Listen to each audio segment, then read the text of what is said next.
All right, today we got something a little bit different, but still the same. We're doing a little comparison between a Gen 3 and a Gen 5.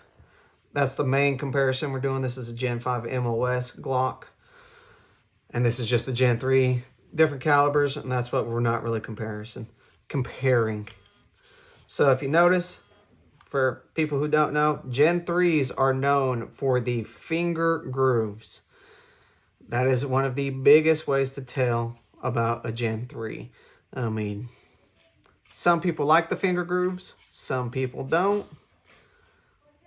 I like them. I mean, it does when you're drawing give you a good quick reference as to where your hand is on it. That's a big plus to it. I can tell this gun has also been, it's older because you can tell that the texture is kind of smooth on it now. Versus this, it's, newer. It has a little bit less wear. That's pretty much what I'm trying to say. A little bit of grip tape. If you pick up a used one or something, a little bit of grip tape, get your texture back. But in the comparison, this is a 23, which is going to be the compact. So it's going to be almost the exact same size of a modern 19. As you can tell, this one's been modified. So another thing to notice on the Gen 3s is your slide release is only on one side. One side. So you don't have the notches. Everything else is pretty much the same. Rails are the same. The exact same. Well, I can't say that because I got some Trigicons in here. But stock Glock, what you're used to, rear sights. I mean, it's still a Glock. It's a Gen 3. I mean, that's really the only differences between the two of them is the slide and the texturing is a little bit different, and the finger grooves. But it feels good in the hand. I mean, I like the finger grooves. Like, to me, it just tells you where to slide your hands in. Now, he just brought this over today, and I kind of dremeled out the trigger guard to help, get your hand up a little bit deeper. I've done the same to here, just for grippiness, make you feel like you're getting up higher on it. But, I mean, overall, I like Gen 3s. Just need some more texture. If you get one, and you want to do a red dot, you obviously can get a slide. Everybody makes parts for Gen 3 Glocks. Everybody. So upgrading to Gen 3 is nothing. These are also what everybody is able to make a clone of now. I believe now they can also do the Gen 4s. I might be wrong, but I'm pretty sure. I know the Gen 3s are everybody's clone gun, and now they can do the Gen 4s. But, I mean, overall, look, if you look at it, there's years between the difference of the two, and there's not been much changing.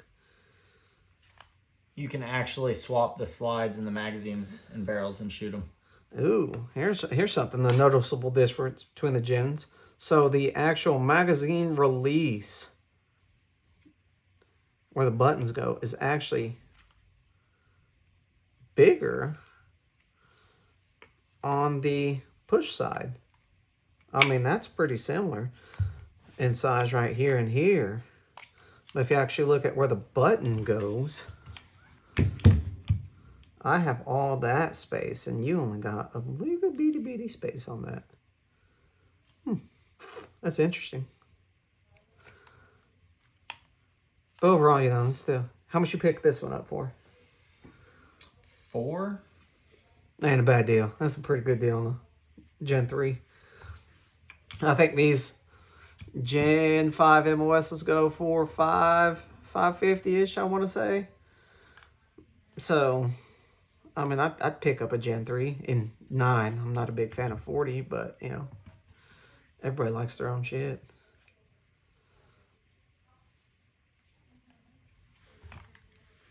There's another noticeable difference.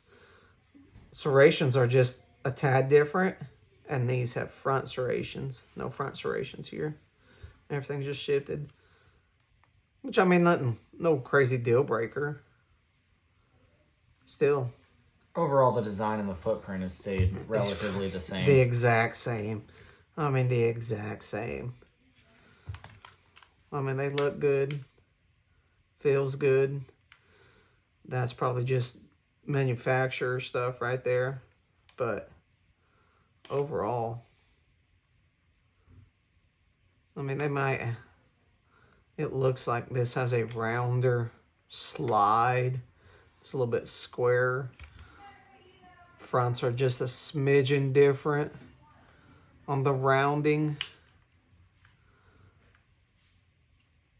A little bit different design coming down for the slide, but I mean, overall, not enough to matter. I'd pick up one of these at 9 for $400 if I could find one. I think that's a pretty good deal. No, I'm joking. I'd get another one of these. But yeah, if you like the video, I'll put a link for my buddy's YouTube page, Mandrino Motorsports. Does a whole bunch of different things. But leave a comment what you might want to see, and we'll see what we can do and see if I can acquire somebody else's gun for a review or overview. Till next time.